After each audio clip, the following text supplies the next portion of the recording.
کہ وہ شخص جس کے پاس اسلام کی دعوت نہیں پہنچی، قیامت کے دن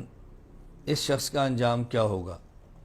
اس بارے میں میری گزارش ہے کہ ایک حدیث پاک ذہن نشین فرما لیں۔ یہ روایت صحیح ابن حبان میں موجود ہے۔ حضرت اسود بن سری رضی اللہ تعالیٰ عنہ فرماتے ہیں، رسول اکرم صلی اللہ علیہ وسلم نے ارشاد فرمایا، اربعۃ یحتجون یوم القیامہ،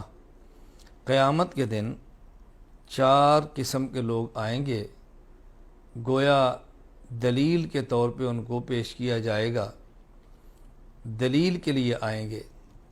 کیا مطلب؟ اپنا اپنا عذر پیش کریں گے، اپنا اپنا عذر۔ رجل اصم،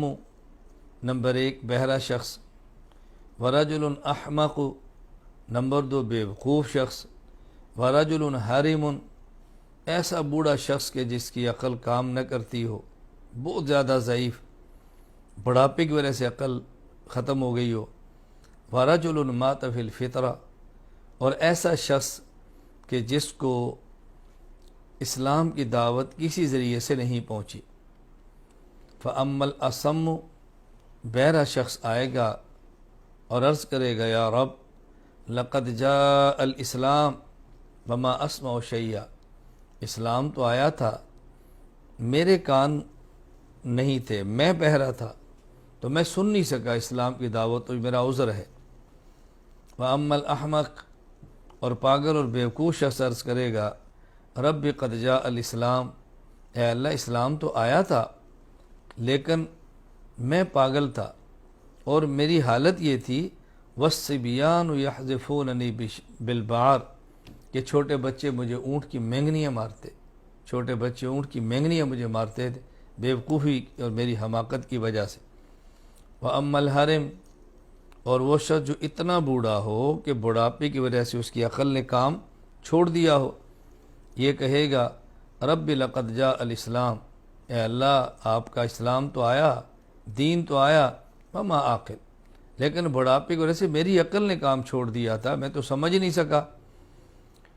وَأَمَّا الَّذِي مَاتَ فِي الْفِطْرَةِ، اور وہ شخص جو اس حالت میں مرا کہ اس تک اسلام کی دعوت کسی ذریعے سے پہنچی ہی نہیں، وہ کہ رب ما اتانی لک رسول، اے اللہ میری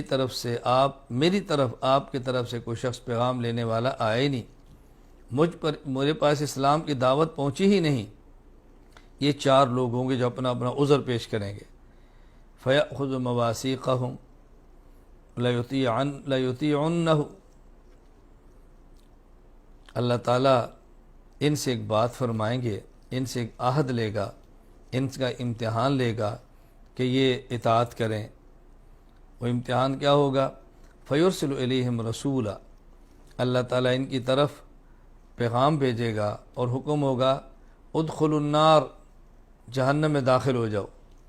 یعنی سیدھا آگ کی طرف دوڑو، آگ میں داخل ہو جاؤ۔ تو ان میں سے وہ شخص جو آگ میں داخل ہو جائے گا، اللہ کے پیغمبر فرماتے ہیں، فَوَالَّذِي نَفْسِي بِيَدِهِ لَوْ دَخَلُوهَا كَانَتْ عَلَيْهِمْ بَرْدًا وَسَلَامًا، قسم اس ذات کی جسے قبضہ قدرت میں مجھ محمد کی جان ہے، یہ اگر جہنم میں داخل ہوں گے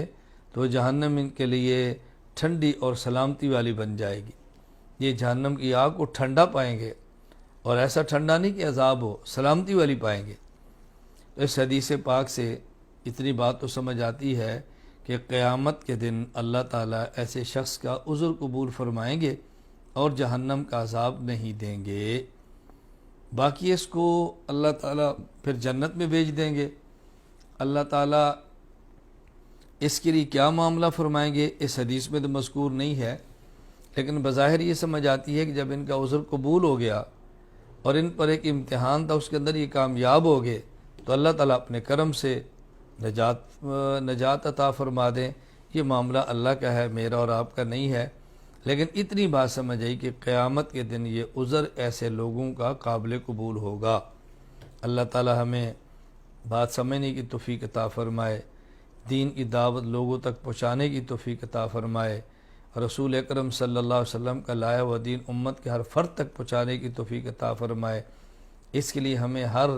وہ ذریعہ جس کی شریعت اجازت دیتی ہے اس کو اختیار کرنا چاہیے، رونا چاہیے، کڑنا چاہیے، اللہ تعالیٰ سے مانگنا چاہیے کہ اللہ تعالیٰ اپنے کرم سے ہر بندے کو دین اور اسلام کی توفیق عطا فرما دیں، ہر بندہ اللہ کی رضا کا مستحق ہو جائے، جہنم کے عذاب سے بچ جائے اور جنت کی نعمت اس کو مل جائے۔